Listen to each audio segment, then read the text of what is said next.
On vous retrouve dans un instant. Je ne sais pas s'il y a un compromis, mais apparemment, dans ce que j'ai pu voir sur les piquets de grève et autour de nous, la grève continue, la lutte continue, c'est très dur. Et par conséquent, on en tire au moins une conclusion, c'est qu'il faut que nous ayons aussi une initiative politique, même si c'est évidemment le mouvement social qui marche devant, formule les revendications et met au point la stratégie, c'est pas à nous de le faire. Alors, que voit-on? Premièrement, ça n'a pas convaincu. Admettez au moins ça n'a pas convaincu. Et si des gens se retirent ici ou là de la lutte, en même temps, on constate que d'autres y entrent. Et la situation présente une certaine confusion. Deuxièmement, sur le plan purement parlementaire, de la vie démocratique de notre pays, parce que la démocratie c'est en tout, il y a la démocratie sociale, la démocratie politique. Sur le plan donc de la vie parlementaire, la situation est des plus étranges. Un texte est parti. Il va arriver sans doute ici, on nous annonce qu'il y aura des trous dedans, c'est la première fois, j'en ai vu moi des choses dans les parlements, mais alors un texte à trous c'est la première fois. C'est-à-dire que nous serons en train de délibérer sans savoir pour finir ce qui sera réellement décidé. Et ça, je ne sais pas dans quelle démocratie au monde une pratique pareille existe où on présente à un parlement un texte, on le fait voter dessus, mais c'est pas celui-là qui s'appliquera, c'est un autre. Donc on est aussi sur le plan parlementaire dans une situation de coup de force, on nous tord le bras pour nous faire quelque chose qui ne correspond pas à la mission qui nous a été donnée en tant que députés par le peuple et par la Constitution. Mais il y aura une autre lecture? Alors c'est la raison pour laquelle, oui, je connais mon métier, si vous voulez bien, comme vous-même le vôtre. Et voyez-vous, l'habitude dans un Parlement, c'est qu'on délibère sur un texte et que c'est ce texte qui circule entre les deux assemblées. En général, quand on y rajoute quelque chose, c'est assez mal pris. Quand le gouvernement, qui est coutumier de ça, rajoute, alors c'est la première fois qu'on lui dira dans la première version, vous n'aurez pas tout. Ben, si on n'a pas tout, on n'a qu'à attendre la bonne version. Alors, il faut prendre une initiative. Quelles qu'en soient les limites, nous pensons qu'il faut que nous montrions la présence du Parlement en tant que pouvoir d'opposition à l'exécutif. C'est la raison pour laquelle les Insoumis ont l'intention de proposer à leurs camarades du Parti communiste et du groupe des socialistes de déposer ensemble une motion de censure, s'ils le veulent bien. Peut-être qu'eux-mêmes ont eu la même idée aujourd'hui, je n'en sais rien. On doit prendre langue avec eux pour que le débat de censure ait lieu et que les Français sachent qu'au Parlement, dans les conditions qui sont celles du Parlement, de la majorité et de la minorité, le point de vue de l'opposition à la réforme a essayé d'aller jusqu'au bout et a mis en cause ce qui est essentiel, c'est-à-dire la responsabilité du Premier ministre, parce que c'est la sienne qui est engagée dans le cadre de la Constitution comme on la connaît.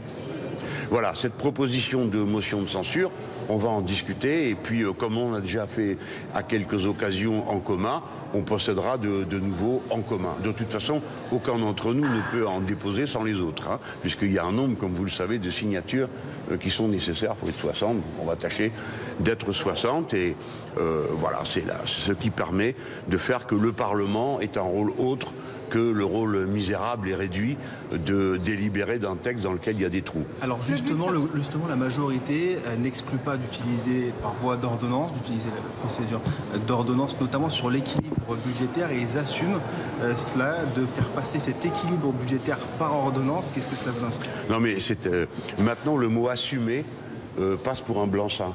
Alors ils assument de nous faire des violences. Ben, parfait, ça reste quand même des violences. Vous avez raison de dire que nous sommes inquiets des rumeurs. Vous voyez, c'est vous qui les évoquez, donc je réponds, oui, je les ai entendues comme vous. J'ai entendu parler d'un 49.3. Ben voyons. Ensuite, dans les trous en question, ce seraient les aspects essentiels et même décisifs qui seraient renvoyés par ordonnance. L'ordonnance n'a jamais été un modèle de la démocratie parlementaire.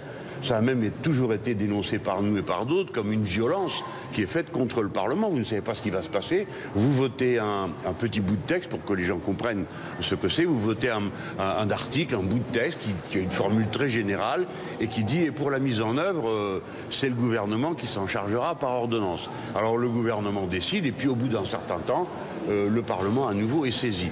Tout ça, c'est pas le parlementarisme comme on se l'imagine. C'est pourquoi on imaginait que les ordonnances était en général réservé à des sujets très précis et assez étroits. Et là, c'est incroyable, puisque c'est le cœur même de la loi qui serait traité par ordonnance. Ça veut dire que c'est une violation de l'existence même du Parlement. À quoi bon se réunir? À quoi bon discuter si on a des textes incomplets et que pour finir, l'essentiel des mesures vont être prises par le gouvernement lui-même?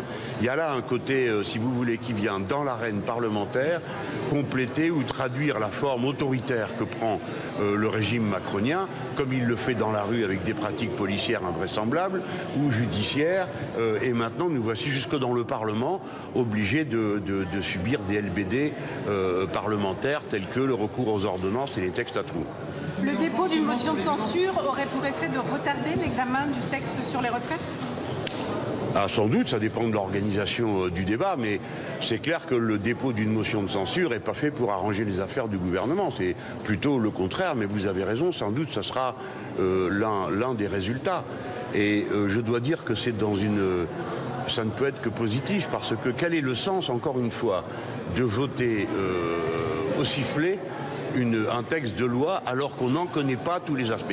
Mais voyez-vous, je vais leur faire la grâce de penser qu'ils sont de bonne foi. S'ils sont de bonne foi, pourquoi voter un texte qui n'est pas complet? Alors ils nous disent parce qu'on va discuter après. Très bien, discuter après, et nous voterons après encore. Voilà. Je crois que le gouvernement doit être mis au pied de ses responsabilités. Puis après, les Français jugeront, même si le sort du vote peut paraître très défavorable pour nous. Mais enfin, j'ai quand même vu dans la presse que des parlementaires de chez les Républicains formuler une protestation sur le fond qui rejoint la nôtre à propos, vous savez, de ces catégories sociales qui sont à au-delà de 2 fois du plafond de la sécurité sociale. Les Républicains ont analysé cette mesure exactement comme nous, en disant que c'était l'ouverture à la retraite par capitalisation. Et donc on a appris qu'il existait un fort parti parmi les Républicains hostile à la retraite par capitalisation. De la même manière, il y a une série de parlementaires de la République en marche qui vont peut-être se ressaisir à cette occasion. Pourquoi dis-je ça? Parce que figurez-vous qu'on s'est demandé pourquoi ils créaient une commission spéciale. Les gens ne le savent pas, mais normalement, ce texte devrait aller à la commission des affaires sociales de l'Assemblée nationale. Curieusement, il n'y va pas. On a créé encore une autre commission juste pour discuter de ce texte.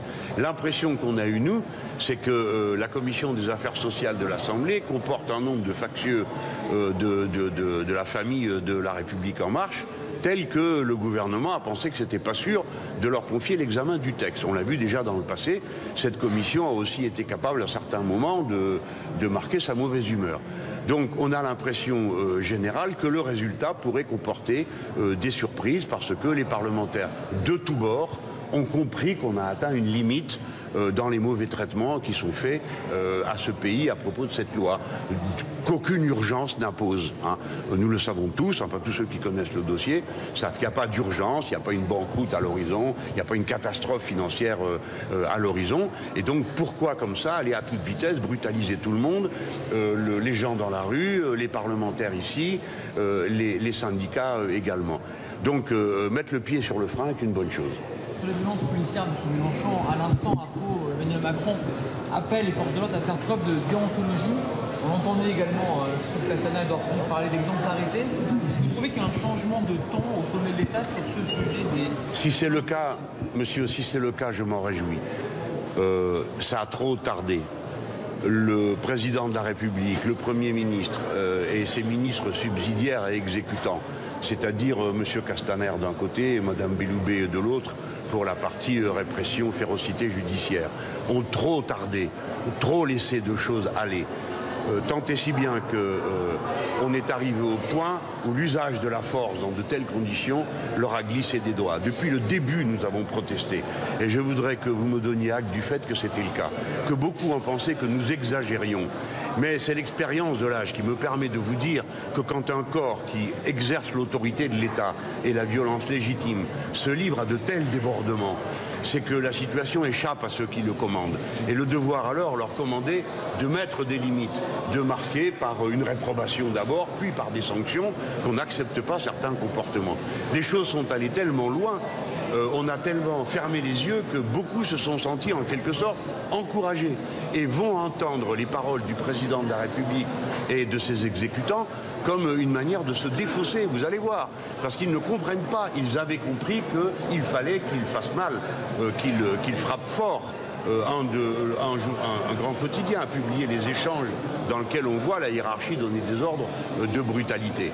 Alors moi j'ai toujours dit c'est très malsain d'avoir dans un corps d'État, enfin c'est la France ici, des fonctionnaires qui sont capables de tirer dans la figure de gens ou de rouer de coups quelqu'un à terre, puis de se sauver comme si c'était un règlement de compte. Le préfet l'allemand a joué un rôle détestable en évoquant l'idée de deux camps. Il n'y a pas deux camps dans ce pays, non, non et non. Il n'y aura jamais deux camps.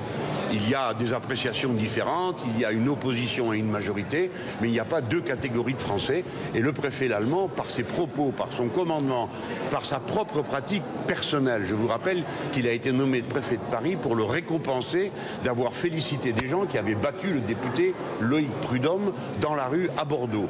L'enquête a été portée à l'IGPN et le résultat est le même que d'habitude.